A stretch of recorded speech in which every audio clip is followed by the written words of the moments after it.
अरे आग लगे, ये भी कोई जिंदगी है। सुबह से चिल्लम चिल्ली पुकार सुन के मैं तो तंग आ गई हूँ। अरे वो भी क्या दिन थे जब मैं गांव में रहा करती थी। पहले बड़ी सुखी थी मैं। पहले मेरी जिंदगी क्या थी और अब क्या हो गई है। शहर में तो लोग भेड़ बकरी की तरह जीते हैं।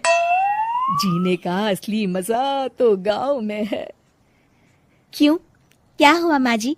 आज गांव की बहुत याद आ रही है आपको? अरे हाँ बहू, शहर का जीना भी कोई जीना है। लोगों की आधी जिंदगी तो सड़कों के ट्रैफिक में निकल जाती है और यहाँ रखा ही क्या है। एक बात कहूँ, दिल्ली शहर अब पहले जैसा नहीं रहा। क्या माँ, जब देखो गांव के गुणगान गाती रहती हो। ठीक है, इस बार ना बच्चों के कॉलेज की छुट्टियों में हम सब गांव चलेंगे, ठीक है?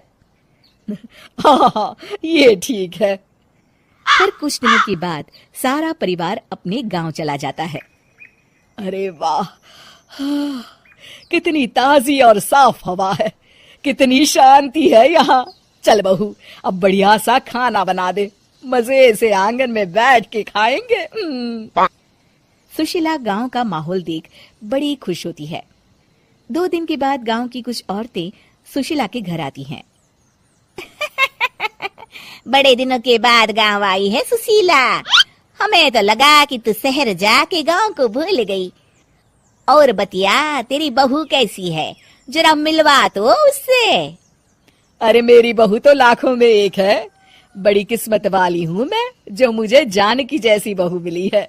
हमेशा मेरी सेवा में लगी रहती है और आज तक कभी पलट कर जवाब नहीं दिया उसने। सुशीला की बातें सुनकर सभी औरतें हंसने लगती है।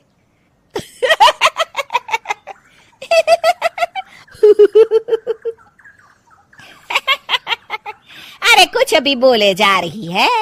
तबीयत तो ठीक है? तेरी बहू चांद से आई है क्या? क्यों बहनों, दुनिया की कोई भी बहू अच्छी होती है क्या?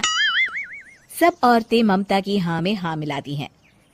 अरे मैं तो कहती हूँ दुनिया की हर बहू सास का खून चूसने वाली डायन होती है, डायन।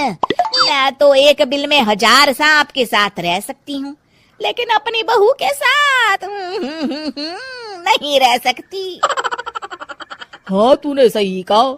मेरी बहू तो तेरी बहू से भी 2 कदम आगे है। सब औरतों की बातें सुनकर ममता मन ही मन बड़बड़ाती है। अरे ये गांव सुधर गया, लेकिन औरतें नहीं सुधरी। अगर थोड़ी देर और इनकी बेवकूफी भरी बातें सुनूंगी तो मैं सच में पागल हो जाऊंगी। फिर सुशीला उन औरतों को घर से दफा कर देती है और राहत की सांस लेती है। अरे बहू, जरा बाम लाके मेरे सर पर तो लगा दे। उन औरतों की फालतू बातें सुनकर मेरा सर चकरा गया है। इस गांव की औरतों का तो भगवान ही मालिक है। फिर अगले दिन सुशीला की सास उससे कहती है, अरे बहू, तू यहाँ क्या आराम फरमाने आई है? आखिर ये तेरा ससुराल है। चल चल, घर के कामों में हाथ बटा। शहर में कुछ काम धाम तो करती नहीं है। जरा अपने आप को तो देख, कितनी मोटी हो गई है। सारा दिन घर का काम करने के बाद शाम को सुशीला, हाय मेरी कमर, हाय मेरे पैरों ने तो जवाब दे दिया। आज तो मुझसे मक्खी भी न मारी जाएगी। अरे बहू, जरा आकर मेरे हाथ पैर तो दबा दे। जी माँ जी, अभी आती हूँ। तभी सुशीला की सास जानकी को रोकते हुए कहती है, अरे रुक जा बहू, एक दिन काम करके इसको इसकी नानी याद आ गई। हम लोग तो रोज इतना काम करते हैं, कोई जरूरत नहीं इसके हाथ पैर दबाने की। सुबह तक सब ठीक हो जाएगा। सुशीला अपनी सास की बातें सुनकर हैरान रह जाती है। इस तरह धीरे धीरे गांव आने के बाद सुशीला की परेशानी शुरू हो जाती है। फिर एक दिन, अरे आज तो मैं कपिल शर्मा देखूंगी क्योंकि आज संडे है। सुशीला जैसे ही टीवी ऑन करती है तभी बिजली कट जाती है। अरे सत्यानाश, इस बिजली को भी अभी जाना था। इतने दिनों से मैं टीवी सीरियल देख नहीं पाई। हमारा देश इतनी तरक्की कर रहा है, अरे पता नहीं ये गांव कब सुधरेगा।